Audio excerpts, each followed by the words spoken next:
Good morning, everyone.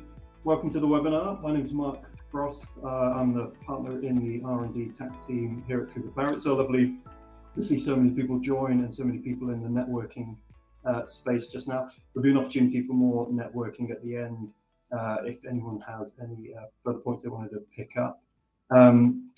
So I'm excited to host this today. We're doing it in tandem with the University of Birmingham. So some of you might have just spoken with Mike and Julian from the University of Birmingham. I'll introduce them a bit more in a second. And we've been working with and talking with Mike and Julian for a number of months now. And I think it quickly became apparent that the kind of work they do, that they effectively sit at the interface of academia and industry. And there's lots of synergies with the kind of things we're doing and the work kind of people we work with in the R&D tax team here at Cooper Parry. And we thought the best way to kind of get a number of key messages out there was host a webinar like this. So thank you for joining, everyone. And when we were sharing war stories with Mike and Julian over the past few months, it's probably not surprising. You hear a lot of the same stories from our kind of respective clients about challenges out there, whether it's in cost pressures, energy prices, supply chain issues. There's a whole raft of challenges people are facing right now, uncertainty in the markets. We obviously had the news at the back end of last week. There's going to be a change in the Prime Minister and Chancellor, no doubt, and the Cabinet most likely come the autumn, and that could have certainly impact on the R&D tax side. So we'll touch on that a bit more. A whole lot of uncertainty out there at the moment, and there was a lot of key messages that we thought we could share. It's one of these situations that I'm a big believer in. We can't do it alone. And coming through a lot of these challenges we face at the moment, we're always far better off doing it together and supporting each other and working together where relevant. So with that in mind, the content we're going to bring you, we're going to have Rebecca Prince up first. She's going to talk for about 15 or 20 minutes about the R&D tax regime and particularly the shifting landscape. And there's some pretty seismic shifts going on that front at the moment for good reasons. So she's going to talk about that and helping you guys make sure you're aware of the changes so you keep navigating that properly and you don't potentially miss out on that source of funding, which I know probably is a lot of you with the type of businesses that rely on that R&D tax relief. And then Mike and Julian, so they carry the title of Business Engagement Managers at the University of Birmingham. And as I mentioned, they sit at that interface of academia and industry, and they work with all sorts of businesses throughout the year.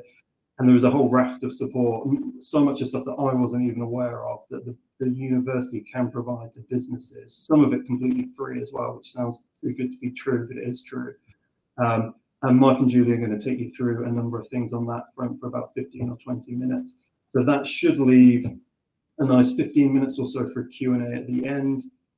There's the ability on the right-hand side of your screen, you can ask questions as we go, and I will try and keep an eye on those and address those as we're going through it as well. But if not, there's a Q&A at the end. And then, as I mentioned, there'll be a bit more time for networking as we do it. I should point out also we're recording this event so we can kind of share it later for anyone who couldn't make it. I know there were certain people I spoke to who couldn't make the time in the slot, so it is being recorded. So I just wanted to make everyone aware of that. Right, so without further ado, I will hand over to Rebecca Prince, part of our leadership team in the R&D tax team here at Cooper Parry, and she's going to talk about R&D and the shifting landscape.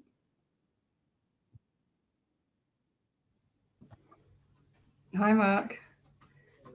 Brilliant. Can everyone hear me? Although you can't really respond, can you? I assume you can hear me. Hi, it's lovely to see you virtually. So excited to be on this new platform. Hopefully you've all had an opportunity to network, which is so exciting that you can jump onto different tables. This is the future, I guess, of these sorts of events. So I'm here to talk to you about R&D. As you will know, many of you will be familiar with the scheme. R&D is one of a number of incentives that the government has laid on to help businesses and encourage businesses to do R&D. So not only have you got the R&D incentive scheme, some of you will also be familiar with the patent box, and of course funding as well and grants, some of which we'll hear a little bit more about from Julian and Mike later on. But I'm just going to share my slides.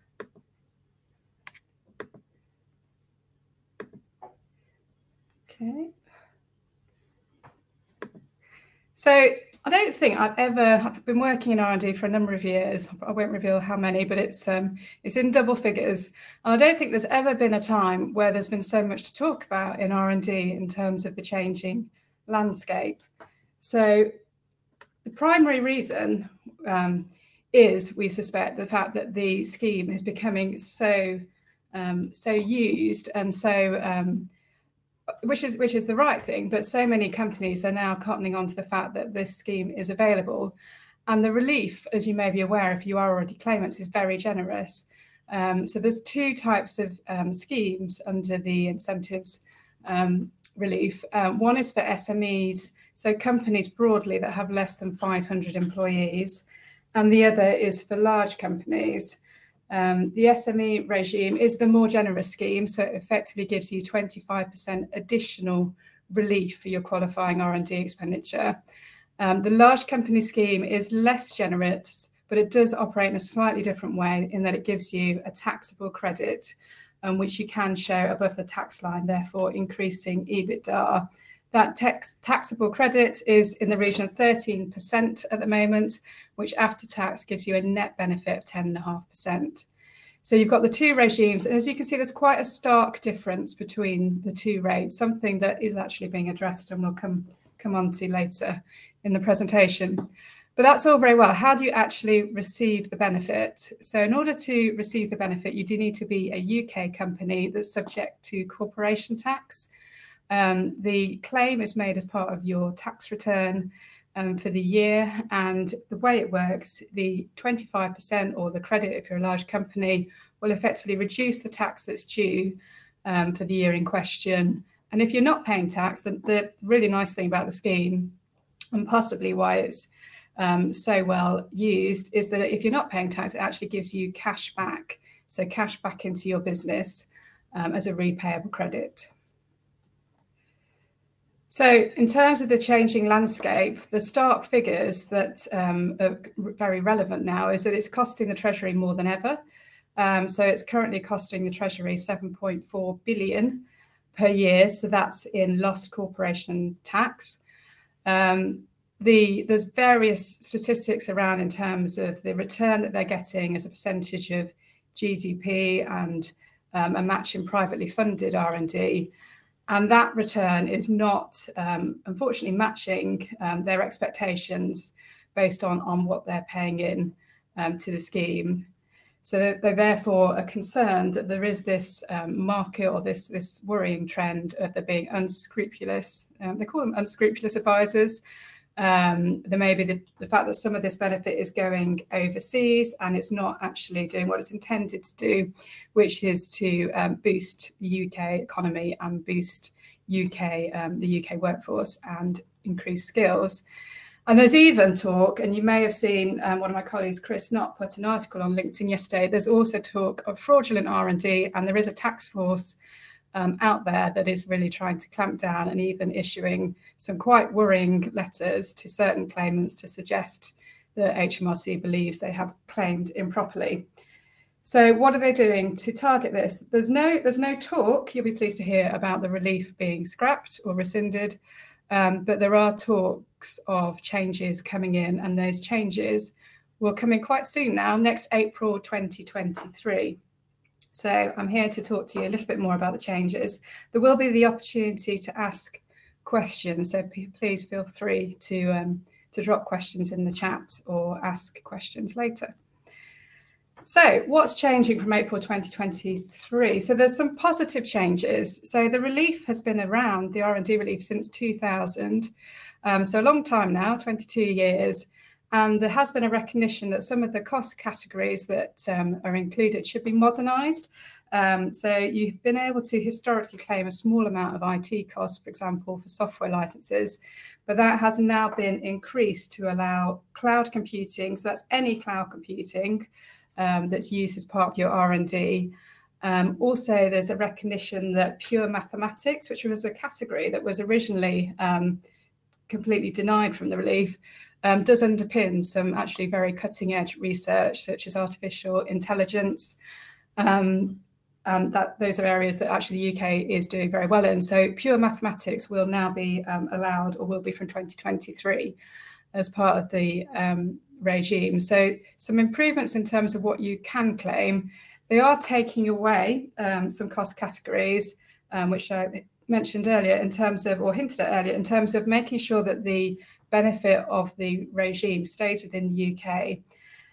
So if you are going forwards from April 2023, employing external workers that don't work in the UK, or you're using subcontractors who are not doing the R&D that you require in the UK, then you will no longer, unfortunately, be able to include those costs in your claim. There's a little bit of controversy around that because there's some representation that says that actually the UK companies need that overseas resource in order to further their R&D. So maybe that's not the right approach. And as such, there has been some very, very slight relaxations in terms of what can be allowed, but they are very slight. So I suppose the main message is you can only claim for R&D or resource for R&D that takes place in the UK. So those are the positives in terms of extra costs that you can include, and some slight negatives in terms of costs that are being denied. As part of the crackdown as well, you'll expect to see that more information is being required going forward. So from April 2023, there's a raft of extra criteria that you'll need to supply to HMRC in order to make a claim for R&D. And those criteria include the fact that we now need to be including details of the projects that you're claiming for. So what the technological and scientific advances are you're achieving as part of those, or seeking to achieve as part of those projects, and also what challenges you're undergoing in order to achieve those projects. So actually, for people that are sitting here for whom we do the claim, that shouldn't be a surprise to you, and that'd be something that we provide anyway. But it's just tightening up that compliance burden for potentially other claimants who aren't actually providing that information. And not only do you need to provide more information on the types of projects that you're doing and the challenges faced, you also need to provide details of the expenditure you're claiming. Again, something we would provide anyway, but that's just making that recognition that all claimants now need to provide that.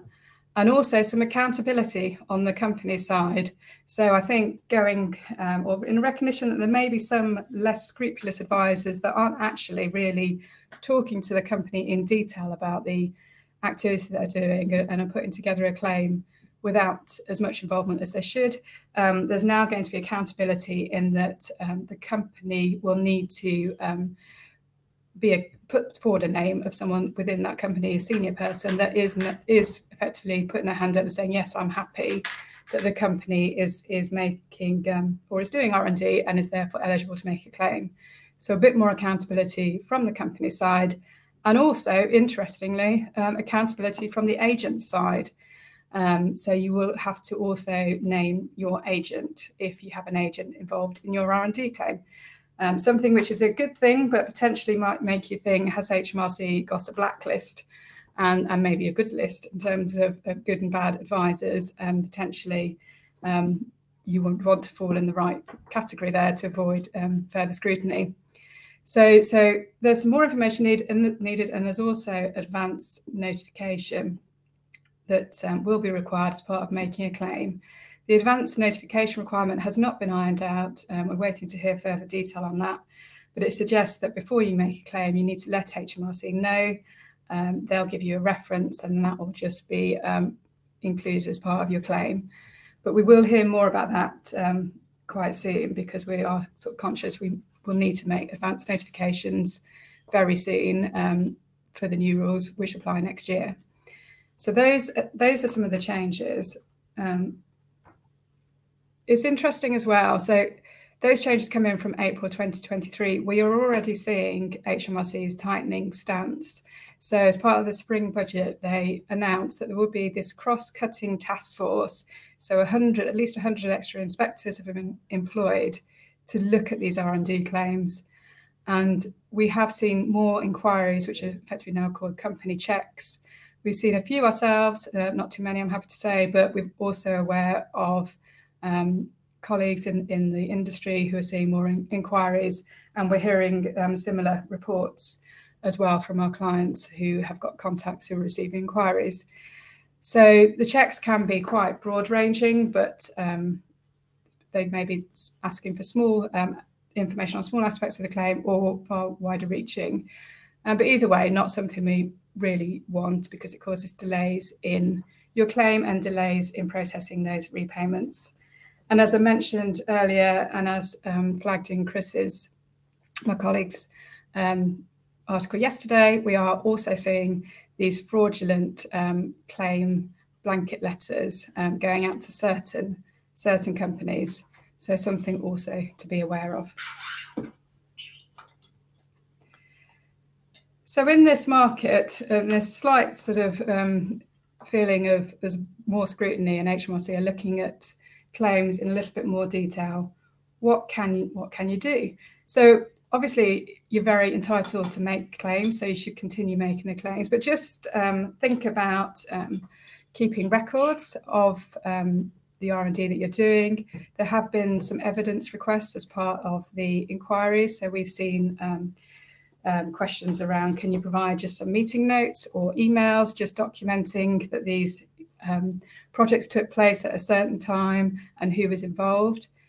So as part of that, you might, for example, want to start having regular R&D meetings and keeping minutes, so maybe on a monthly or a quarterly basis, simple notes around the list of the projects, what you've got in your pipeline, who's involved, documenting the challenges that you're facing. Don't forget to document failures as well, because as you know, you can also include failed R&D projects. So even if you don't get to the conclusion you want, you're still very much within the scope of the regime because you are trying new things, you're trying to reach advances. So failures can also qualify. And there is some planning as well that you can do. So if you do have overseas contractors or workers, for example, there might be some work that you can do to maybe bring them onto your UK payroll, relocate them, make sure you incur the bulk of the expenditure where you can before April 2023. So a few areas like that. And of course, something else is that we have got the increase in tax rates potentially on the horizon, although that's all very debatable at the moment with the change in government at the moment. But we'll potentially, if we do have an increase in the tax rates from next April, then the R&D regime does get even more generous. So some planning can be done around that to make sure if you're generating losses now, you potentially can carry those forwards to reduce future tax liabilities rather than claim the credit that I talked about in the future. So I think the overall message is stay in touch with your R&D advisor, make sure you've got a good one, and make sure you're doing that work behind the scenes just to document the R&D that you're doing. But don't let this put you off. The R&D regime is still very worthwhile and still very worth claiming. So I don't want to end on, oh, sorry, Mark, you're going to jump in. No, sorry, you do that. We had a question, but... Oh, okay. But I've interrupted your flow now. Carry on, and then I'll jump into the question in a minute. No problem. So I guess I didn't want to end on a sort of low. There are some positive messages. We are very aware that the government is keen to incentivise the R&D regime. As I mentioned from my earlier slide, the relief becomes even more beneficial from April 2023. And do you remember we talked about the 25% additional benefit for SMEs at the start of the talk? Well, actually, that could become 32.5% if the rates do go up to 25% for corporation tax from next April. And there's also talk of the large company credit increasing too, because as I mentioned at the start, there's a recognition that the two regimes are slightly imbalanced. So it might be that the large company regime, the credit is increased, so it gets towards the SME rate. So there's lots of things to look out for as well, and even more reason to keep claiming and keep watching the news, watch this space, and we'll keep you updated. Cool. There's another question coming as well, Rebecca. I thought let's jump in and do these now, and then also we can hand over to Julian and Mike. So the first one that came in, it was relating back to the pieces you were touching on at the start. about a lot of the changes. So Boris Johnson stepping down in the autumn. The question was around how do you think this is going to impact the future changes proposed, and I guess the long-term future of the R&D tax regime? Yeah, well, I know it's a slight state of flux, isn't it, and uncertainty when things change at the top. But the message that we're consistently getting, and the fact, I guess, this scheme has been in place since 2000, is that the government are very keen to incentivise UK businesses, particularly SMEs, to carry on doing the good work around R&D and innovation. So we fully expect the reliefs to stay in place in some shape or form, albeit there will be a tightening to make sure that the correct claimants, or the tightening that we're already seeing, the correct claimants will benefit from the scheme. Because at one point, Rishi Sunak was talking about potentially scrapping them, wasn't he? Now, I think our thinking is that won't happen, but it shows where they're thinking at. And without going off on topic as well, there was a consultation, wasn't there, last year, where you could see HMRC were thinking long and hard about the future of the regimes, and even some questions in there about, do they decouple it from the corporation tax mechanism? I don't think we're going to see that in the next year or so, but they're thinking long and hard about it. There was another question, Rebecca, about somebody feels like they've got the R&D tax regime covered, which is awesome, but the patent box regime, which is another form of corporation tax relief, isn't it? Is that something they should be thinking about? Are we able to give them just a very high level how that works?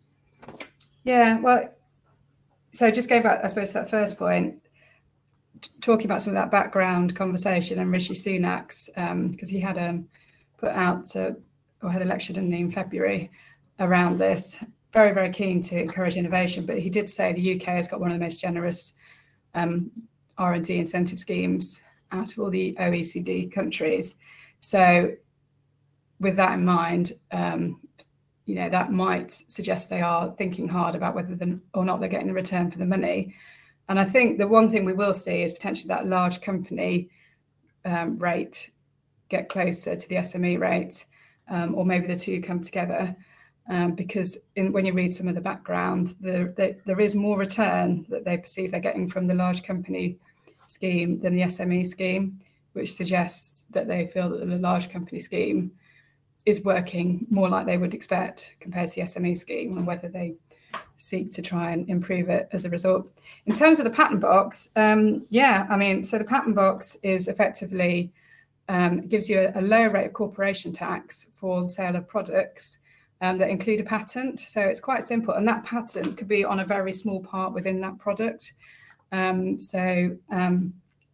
Something that's very generous, and you see it in car manufacturers where they've effectively patented a small part of the engine, and the whole car benefits from this patent box relief, and therefore a lower rate of corporation tax. At the moment, that lower rate of corporation tax is 10%, which plays 19% at the moment, and will play 25% going forwards potentially. So again, it's a very worthwhile relief that's worth thinking about, and making sure that if you can do and have the appetite to, that you apply for those patents to make sure that you benefit from future sales at that low rate corporation tax. Yeah, brilliant.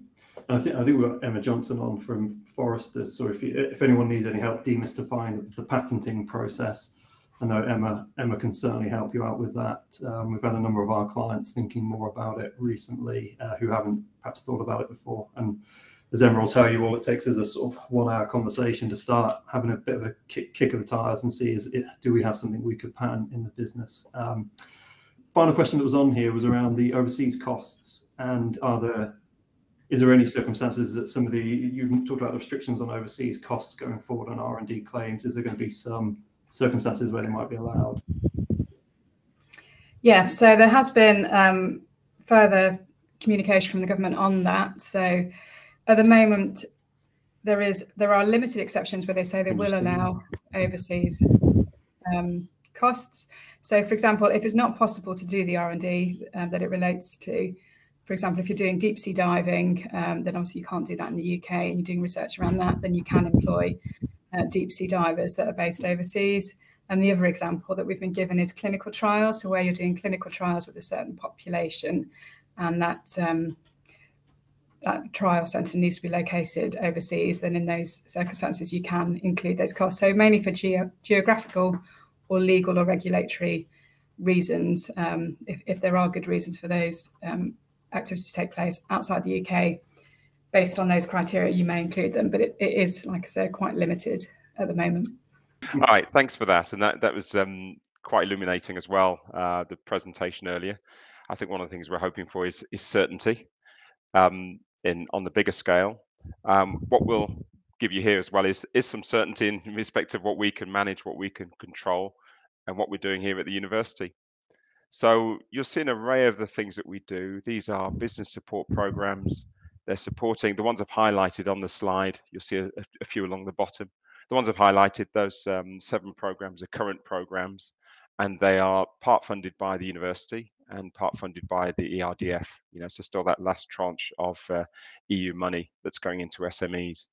Okay, so from left to right, you'll see at the top the Climate Innovation Platform. That's looking at energy products and energy innovations. They run an interesting low carbon energy solutions program. It's an innovator challenge. And the good thing about that is that really helps some of these small companies and startups in particular with some quite innovative solutions. So they have a cohort running through that now, and there'll be future cohorts who can benefit from CIP. The next 2 programs are really industry focused. So Demand Hub is about companies trying to transition into healthcare or companies currently in healthcare. But particularly, we looked at companies who are trying to do different things during the pandemic and seeing some opportunities in that sector. So that's been very good. Our DigiRail program is about rail, and of course, as rail becomes more digital, we're helping companies to get into that sector and offer their services and deliver their products into that area.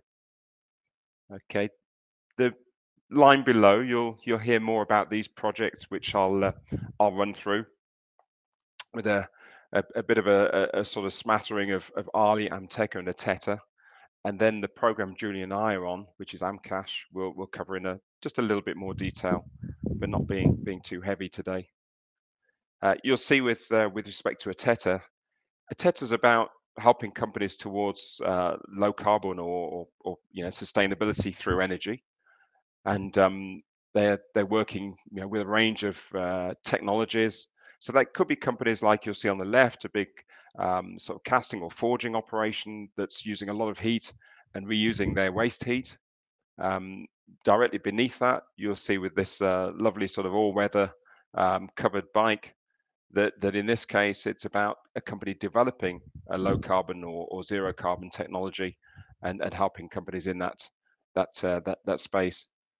And it's all about, as we can see, integrating lots of low carbon innovative solutions into our networks. So again, we're looking at the wider network as well within Ateta. So ARLI, similarly again, working with SMEs, of course, that is the focus today. They look at achieving net zero through materials. So it's a focus on alternative materials, substituting materials, reusing waste, and you'll see here a whole array of things we've been involved in. ARLI stands for alternative raw materials with low impact. So again, it's that sustainability, that reaching net zero, this time through materials. Interesting cases we've been involved in with ARLI as well, with the materials focus. So you'll see carpet recycling there. You'll see the use of eggshells for fertilizers. And bottom right, of course, the wealth of issues and great opportunities we're finding through reusing plastics as well. Amteca is about the manufacturing process. So Amteca works with advanced technologies for manufacturing. So companies who are maybe producing at a small scale and trying to ramp up their production facility. It might also be companies who have an existing facility and they're looking to how they can make that more efficient. So for example, robotics and automation was a big, was very popular. Our team's been very, very busy on that. Given, as somebody would say, robots don't catch COVID. So companies saw that as a solution in terms of continuity. Of course, areas like additive manufacturing or 3D printing, and with all sorts of ranges of materials now, has become much more popular. And we're also covering, yes, areas like laser processing and plasma processing as well. Looking at AMCASH, that's our program, the program Julian and myself are on. Our program's focus is really materials, and you'll hear more of the sort of things that we've done later. But this also alludes to some of the points Mark made earlier on.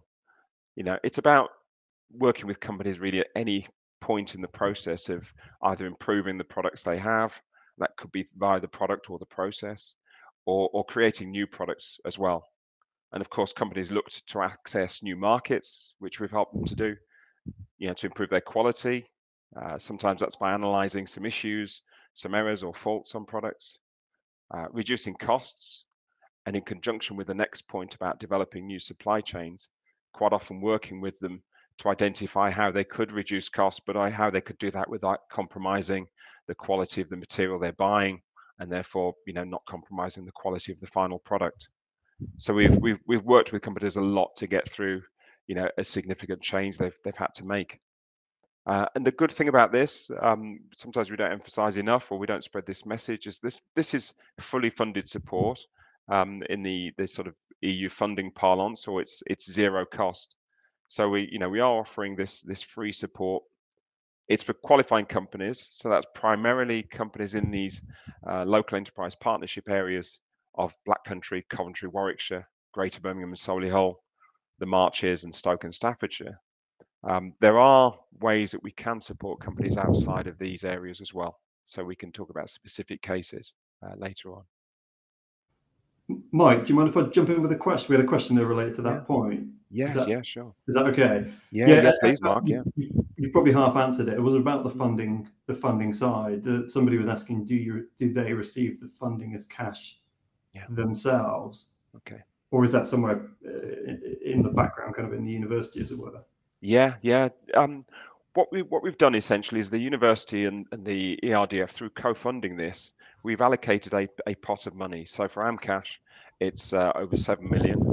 And what we do is we allocate that funding, ensuring, you know, as companies come in, that they qualify. So part of our screening is that they are an SME. They're in one of the relevant geographies. So the ones I've shown, but also can be outside of that. And we can look at those on a case-by-case basis. But what we will do is just ensure companies meet the criteria, and that we can do a project that can, you know, be fit into, you know, the few days that we allocate. And then we you know, with the relevant paperwork being completed, we then do that work. So there's no payout of cash. There's no, you know, by the SME, there's no paying and reclaiming. There's no matched funding. It's purely coming from one source. That's us. We're allocating to companies who we, you know, agree qualify, and it's therefore pretty streamlined and can happen very quickly as well. Yeah. Oh, brilliant. Yeah. So I guess there's no impact on the company's cash flow, because there's no not at all. Not at all. That's obviously a big topic for a lot of people at the moment. Yeah. Oh, brilliant. Yeah. And that's a great thing about it. There isn't that any short-term or even any longer-term impact on the company's finances. State aid, of course, you have your limits on state aid, and that's up to 200,000 euros over 3 years. Okay. This is a bit that I thought was amazing, that I didn't know was out there. And I thought, wow, if I was running my own business out there, I'd be making sure I'm looking at this and thinking about where it might be able to help my business. I guess just while I've got you, Mike, you might have touched on this, because you I guess to that point there with your map, the programs you guys are talking about are kind of West Midlands, I guess generally speaking, focused, aren't they? So so there is perhaps still some options for people outside of those geographies. Yeah. To tackle that now, Mark. I mean, what we need to do is satisfy our funder, and that's with just some quite simple documentation, but to show that we've done the work to find out that there wasn't another similar program. You know, so example, there wasn't a university that they could have used in the area that they are in. Okay, so if they need specific services from us, they're not available elsewhere, then we can support. Right. Okay. And I guess another option is that potentially if they're, I don't know, Nottingham University, Leicester University might have similar types of programs in those particular jurisdictions as well. Yeah. Fine. They've got some specific ones. I know with Nottingham, for example, they have a very specific aerospace program.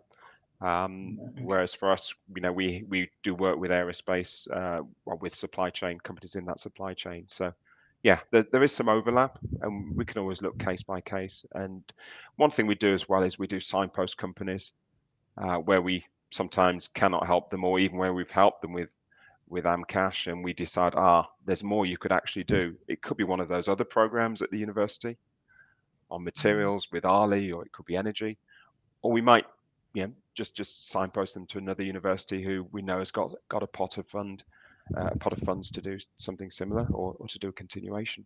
Right, brilliant. One final one, Mike, because this is related, and you touched on it. Is there a lot of paperwork involved to get access? No, we've really streamlined that, Mark, because we used to, of course, do a lot of things by wet signature, so it had to be signed in person.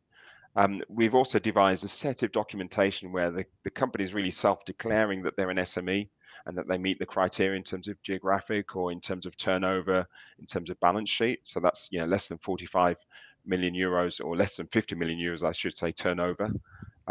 We get them to really declare that they meet that they haven't breached the threshold. I mean, I've never met a company that's breached the 200,000 euros over 3 years threshold for any state aid. That's very, very rare.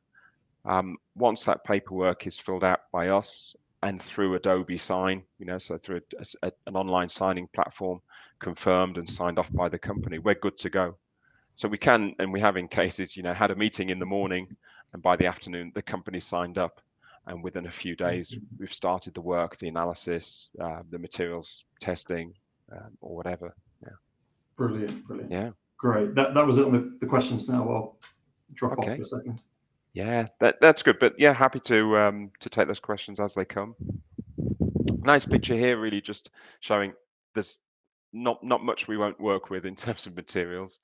If people want to understand materials performance, do materials testing, you'll see right across different industries, whether that's sport, leisure, whether that's beauty, or whether that's some of that fundamental sort of manufacturing and process that we've seen in the likes of Birmingham, the Black Country. On the right, lots of a desire for investing sustainability these days, and a lot of our work in that area as well. So whole range of materials, metals, ceramics, plastics, composites. We tend to work short term, or that's the path you take. We do several days of consultancy, of testing, analysis, or desk research. And from there, which you'll hear about later, companies can move on then to longer term projects. But we do really get that short term, get a project defined, get it scoped, get it done within a few weeks. And quite often it's a couple of weeks from that first meeting. And then see where we can go from there to attract more funding to something we might have mutual interest in. Okay, and underlining that support's available until 2023. So at the moment until early 23, so that's the end of March, and potentially extended. We're looking at extending that funding to June 2023 as well. Whole range of things here that we can do. So you can see on the top line some examples of the microscopy. On the bottom line, some of the modeling and some of the polymer analysis. I'll show you some examples here, but we've got a team of dedicated research fellows. So these are postgrads, postdoc, people who are really specialists, often, or usually working in industry as well as in academia. And we're doing, this evaluation, microstructure, mechanical testing, thermal analysis. We also will do modeling and simulation and desk research. So it might be that we don't have a physical product, but we can help a company almost save time as well by doing that initial work and that initial screening. And it's a minimum of 2 days, but things, as I say, go on from there. An example, that's probably one of the pictures you saw earlier, but the great thing is companies are getting access really to the sort of equipment they wouldn't have normally, and the sort of expertise that they wouldn't have. In this case, you see a fractured steel bar. we're helping them work out this SME, how it fractured, what was happening in the process, what they can do about their process, and even their materials supply. Here, this interesting video gives you an idea of how we've taken an aluminium cast component here. We've seen there's a crack on the surface, and we've used optical microscopy and scanning electron microscopy then to understand what's happening on the surface. But you can see here, by putting that product into a machine, a micro CT, so CT scanner, we've been able to reconstruct that product and really see what is happening beneath the surface. We've seen areas of porosity, and that's enabled us to feed back to the manufacturer, the producer of this, and for them to amend their process. This is good. I always like this because visually it's quite impacting. We've taken thousands of frames per second and slowed them right down. And here, in this example of the work we've done with ceramics, is really helping a company understand, okay, how does their material respond to an impact? That we've done with ceramics, with a range of components. We've done it with casing for appliances, where we'll drop an appliance and see what the sort of the breakage scenario looks like. We've also done that in a manufacturing environment as well. So this is all portable, this kit. This gives you an example of what we've done with polymers. This company came to us and they said there's a massive problem in rail and vandalizing of rail equipment, people nicking cables essentially. And what we did there was a whole range of things. So we did some stab testing, some cut through and adhesion and tensile testing as well. So a whole range of things to understand how can we make this coating more protective of the cable. And that company has gone on to supply that into the rail sector. Looking at sustainability, something I was talking with one of our colleagues today on a call about, which was the fitness and leisure industry. So an interesting sort of segue into, well, more bikes are being used, more journeys are being made, more tires are going to waste. We work with this company, Valerim, who've got a very good business model now to recover tires and inner tubes, and in this case to actually make products out of those.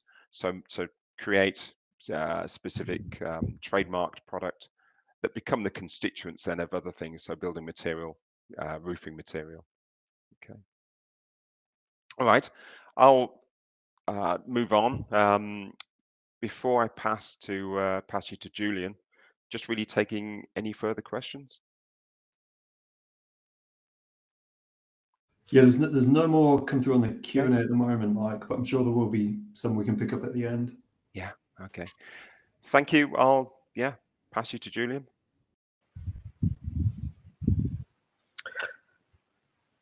Okay.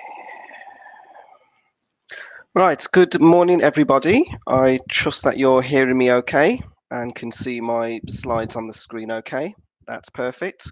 So I plan to just really follow on from what my colleague Mike shared about the wider opportunities available at the University of Birmingham.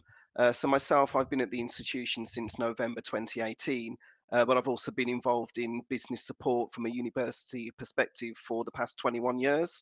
So I'd like to say I'm really passionate about helping businesses benefit from all the wonderful support that is available from institutions such as the University of Birmingham. So really over the next 8 minutes or so, I just plan to share with you other ways that you can engage, particularly around the skills agenda. So again, when Mike and myself and other colleagues are out and about, we're also getting a lot of feedback about the importance of skills and succession planning within organizations. So hopefully some of what I share will really open up the opportunities that are available for you to benefit from a lot of the free support and assistance that is available at the university. So just a bit of background. I know some of you will already know this information, but the University of Birmingham, a well-established institution dating back to 1900, and we were one of the original red brick institutions and part of the Russell Group, which is 24 other UK-based institutions. We're a massive employer in Birmingham, so over 8,000 staff, 38,000 students. We've recently opened up our campus in Dubai, which is very nice. and that will be furthering some of our education around undergraduate, postgraduate, and foundation level study.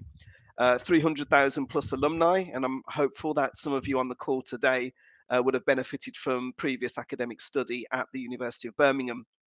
We're doing particularly well in terms of research, which is why a lot of businesses are attracted to us and what we can bring.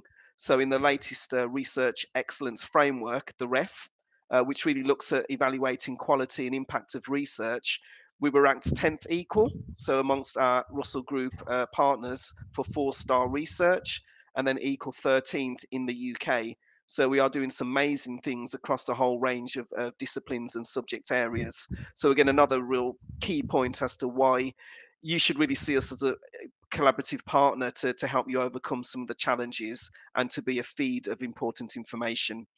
In the most recent Complete University Guide, we're ranked 14th out of 130 UK institutions. So again, further evidence that we are really moving forward and a powerhouse in terms of support.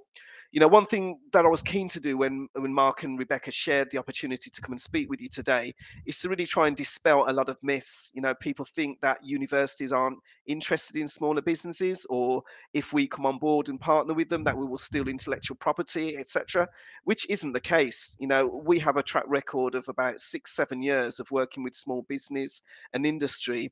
And once a business actually understands the many ways that they can engage, they've really been able to benefit from a lot of support, which has helped them to scale up and to move forward. So we really want you to see the University of Birmingham as an extension to your team, as a collaborative partner that can really help you to move forward. So just a bit more in terms of how we're structured. So structured currently around 5 colleges, as you can see them listing there. Mike and I come under the umbrella of the College of Engineering and Physical Sciences, and that's where you'll find a lot of the support programs that Mike previously mentioned fitting within the schools. So looking at the list down, you've got chemical engineering. They'll have a close association with the ATETA program. Engineering, so Amteca and what they do in terms of robotics and automation and looking at process.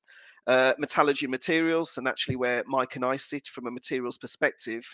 And then a previous program that I worked on, which is all around quantum technology and emerging technology, fitted within the School of Physics and Astronomy. So Mike mentioned before that on all of the programs covered, you will have a team of technical people, research fellows that will do the delivery. But what this association with the schools does is give further opportunities to widen conversations, to widen potential collaborations for how you could benefit from the wider expertise that happens at school level. So moving forward, you know, you've heard Mike mention about the current tranche of ERDF, European Regional Development Funding, which is available. That finishes June 2023. And we're now obviously looking at what's happening in terms of the government's levelling up agenda to see, you know, how can we apply for other funding. We're having good conversations with other local enterprise partnership areas, with the local authorities to see whether we can make collaborative bids to allow us to extend the work that we are doing with smaller businesses. Over time, we've seen there are natural sector areas. So in terms of advanced materials through the AMCASH program, we've done a lot there. We have the DigiRail project, so lots of expertise within rail and digitization, which is going on at the moment, and also energy and healthcare as being key areas that we're really focused on and can sort of offer you a lot more support within those special areas. In terms of university impact funding, so impact acceleration account, again, that's really a dedicated and quite unique fund that will help to energize the local social sciences community to really deliver important initiatives and impact. So that really builds upon the excellent research that has been happening at the institution. What we never do is sort of deliver one of our programs and then say goodbye to an organization, to a business. We will always try and see whether some of our sister and brother programs can support the organization a lot further. We'll also look and tap into our knowledge of other activities happening in other institutions. So whilst, you know, we as University of Birmingham, we have our own profile and targets, but from our perspective, we're focused on delivering the best and most excellent service to the SME. So if it's with Aston signposting onto there, we have no issue with that. So we're very proactive and making sure the business wins, because if they win, we all win. There are a number of secondment opportunities, feasibility studies. So we'd really be interested in novel ideas and things that we can really partner up to help to take things forward. And we'd like to say that we have done that on quite a numerous occasions and are really focused on helping as much as we can do. I think it was already alluded to earlier on that there is a lot of funding out there. And again, we will always do our best to signpost you to other opportunities, be it locally, regionally, or nationally. Innovate UK are also always active with a number of different calls that happen at different times across the year. Some of these could be around collaborative R&D calls, which is where you need to partner with an organization or institution such as the University of Birmingham, or it may be that you as a business actually take a lead with support. So there are a number of thematic calls, regular calls. I believe there's one open at the moment, a Smart Innovation UK grant, which closes around, I think, the 27th of July. What we can also do is be a partner to help you actually write the applications. So we do have a number of people that are skilled in this area. So again, this just demonstrates another way that we can be of support, knowing how these funding programs work, knowing what they're looking for. We can really help you to make your application as robust as possible. Knowledge transfer partnerships. So I do have a slide on this to follow on, but over the lockdown and COVID, we've seen the rise of a new sister program to that, which is around management KTPs. So this is really looking at trying to help businesses. It's very much people focused, but to help businesses become more resilient and agile, as we know businesses and industry have to have done over the past few years, and really sort of expanding things from a management point of view. So we are seeing more uptake as people try to pivot and navigate what has become a kind of new landscape moving forward. So I mentioned earlier about the importance of skills. You know, it's an area which I know really plays on a lot of businesses' hearts, and I'm not sure whether many of you know or are aware of knowledge transfer partnerships, but it's really a kind of like tripartite relationship between a business, an academic research organization, and an associate. So the three key elements coming together, whereby you'll benefit from a dedicated qualified graduate who would actually lead some form of aspirational project or technical challenge with support from obviously academic supervisors as well. So just to be brief on this, we're looking for projects that are innovative, challenging, credible, but really has that capacity to deliver some real tangible impact. It's a program which is funded. So funded comes from Innovate UK, but there is a part contribution from businesses. Again, a third of the costs if you're a small business and half if you're a large company. And as you see on the slide there, there's just a bit of information about the average grant size, and projects can last any time between 1 and 3 years. Please make a note of the contact. So within our business engagement team at the university, we have Kate Jeremy. She's our kind of KTP lead. Again, can put you in touch with your local and regional KTP advisor, can also help with the application process. So she would be an extremely useful contact to help move forward any thoughts and ideas you've got around knowledge transfer partnerships. So just finishing off then, in terms of, we as a university are really keen to work with employers, and we have a rich track record and real interest in working with you and basically making you aware of all the different opportunities that there are there for you to improve your brand awareness, but also reach our student and graduate community. So on this particular slide, you'll see that there are a number of careers fairs happening. So I've just listed the ones that will be taking place towards the autumn term. And you know, some of them are thematic based around engineering, science, technology, or business or law fair. But these are wonderful opportunities for you to really hit a good proportion of our students in a very short space of time. And again, if you are a small business, some of the rates, as you can probably see there, are subsidized. So we'll reduce some of the costs to really get you involved. And we've seen more and more employers really engaging with the Careers Network team, and they're actually getting fantastic results in trying to access and tap into our student and graduate cohort. So I'm sure the slides will be made available in PDF format afterwards. So if you haven't taken everything down here, I'm sure you'll have access to that information. There's always a range to promote opportunities. So there is a dedicated events program, which we are launching hopefully in autumn. And again, this is where you can really come onto campus and do some tailored specific activities to reach out to students, to fulfill some of your obligations, and also to aid and support some of your recruitment as well. Careers Network, they offer a newsletter. So within term time, this is a really cost-effective route, again, for you to reach a number of our students. We have great social media platforms. And again, if you drop in the hashtag or use @CareersBrum on some of the platforms, then we'll obviously share and widen the reach of the information that you're actually putting out. We also have a dedicated LinkedIn group for recently qualified graduates.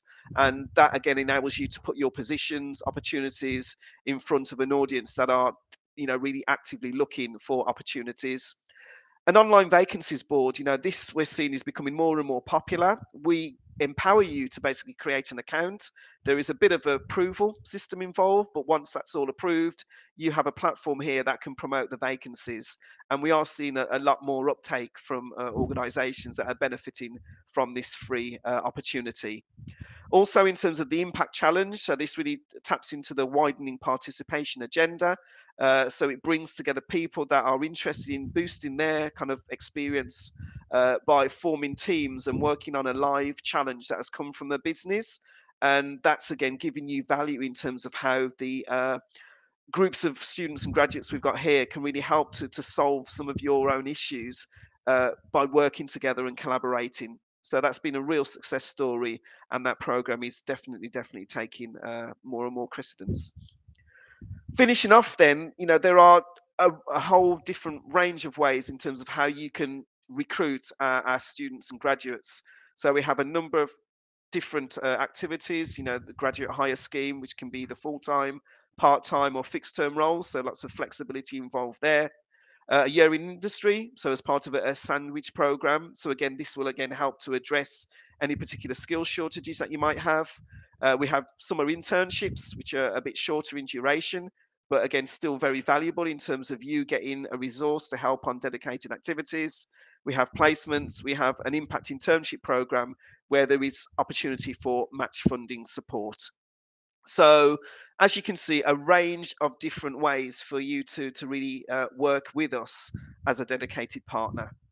So just finishing off, in terms of you accessing a bit more information, please make note of the URL there. So that is a dedicated employer zone for you to see the many ways that you can engage with us. A lot of the information which I've covered today is available in that platform. But again, the key thing is reach out to us. And the main way of doing that is through our recruiters@contacts.bham.ac.uk email address, which will go to a dedicated team that are really responsive. And they'll basically be able to go through a lot of these opportunities, set up a call with you, and then really make you aware of what's possible. So finishing off, obviously you can always work through Mike and myself. We obviously work together on AmCash. We slightly cover different areas just in terms of where we're both located. But the bottom line is that as a team, we are here to help. Yes, AmCash is our program, but please view us as a gateway into the institution and being able to access all of the different things. And I'm sure there's much more that I haven't covered today because of time, but the bottom line is that we're here to help. So hopefully that's been of use. I'll be available later with Mike in the networking session, but now I have pleasure in handing back to Mark to conclude the session. Thanks, Julian. Where do you start with that, huh? There's a lot of awesome stuff in there. So I think the key is probably, like you said, Julian, isn't it? If people reach out to yourself or Mike, and you can point them to the right place if it's not one of your pieces. There's so much in there. The programs Mike talked about might be relevant even if you're not West Mids based or an SME. There's other universities. There's some exceptions to those getting into those support programs, the KTPs, all the other stuff you went through. And then even touching back on what Rebecca touched on earlier with the R&D regimes and the changes coming in there, and making people aware of the changes coming up on that front, so people don't fall foul of those and you keep getting access to that support. So I'll come back to that point I mentioned at the start. I just hope genuinely there's something in there that everyone can take away, some kind of support there that people think, brilliant, that might help me, that might be relevant to our business. Give one of us a shout. More than happy to pick up conversations. There was one final question in the Q&A. And then, as it's been posted in the chat, there's an opportunity for a bit of networking afterwards back in the in the networking space. I think maybe you've covered this one, Mike and Julian. This was if your business is kind of grown beyond the SME criteria, are there still opportunities for support? I think you've probably covered that, haven't you? Mike even covered it on some of the stuff you were talking about, but also all that raft of support you were talking about, Julian. And I think if we can share those slides afterwards, because I bet there was a bunch of people feverishly scribbling URLs and contact names and numbers and hopefully having their minds blown on the kind of stuff that's out there. So I think we can probably do that. Yeah, I was just going to say very quickly, Mark, is that in terms of obviously what we've covered from our perspective, we very much work with small businesses, but at the university, we do have a link in with the wider business engagement team as well. So they tend to deal with the larger organizations. So we will always have a dialogue with them in terms of seeing what additional may be available to support those businesses as well. Brilliant. Okay, that's fantastic. Was there any, while I'm with you guys, I haven't got the mute button working, were there any other just final thoughts or concluding comments from yourselves?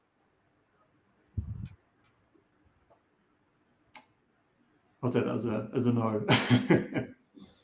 You're all good. Cool. Rebecca, any final thoughts for you before we wrap up? Yeah, well, I guess I wanted to echo what Julian said, is that we're here to help as well. I think it's fair to say, Mark, that we are a team of scientists, engineers, technologists at heart. And so we're very excited and keen to see businesses drive forward their R&D and innovate. And so any topics that we'd like to talk about as to whether or not you qualify for R&D relief, or whether you can enhance your claim or think about planning for the future with these new rules coming in from next year, then give us a shout. We're always happy to have a chat and see where we can help and make sure the relief goes to the right places, because we're keen for this relief to carry on because we can see the good that it does. So yeah. Yeah, you're absolutely right. I get a bit philosophical on this and I start going off on one, but you're absolutely right, isn't it? You look at the challenges we face in the world, and some pretty big challenges right now. And R&D is not the only answer to these and innovation, but it's an important part of the answer. Just look at the pandemic. Where would we be without R&D and innovation? Right now, if it wasn't for all the good scientists doing their bit there.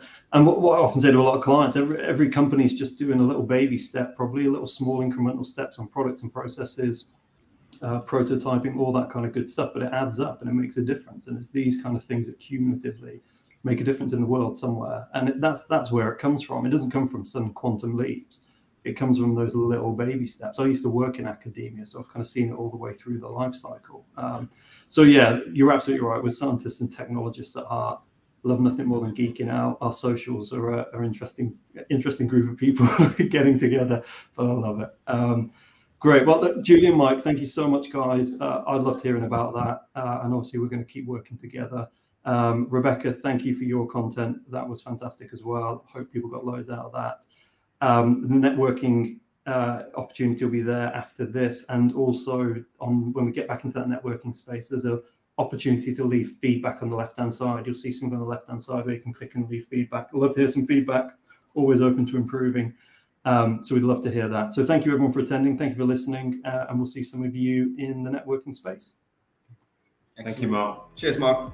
Cheers, Rebecca.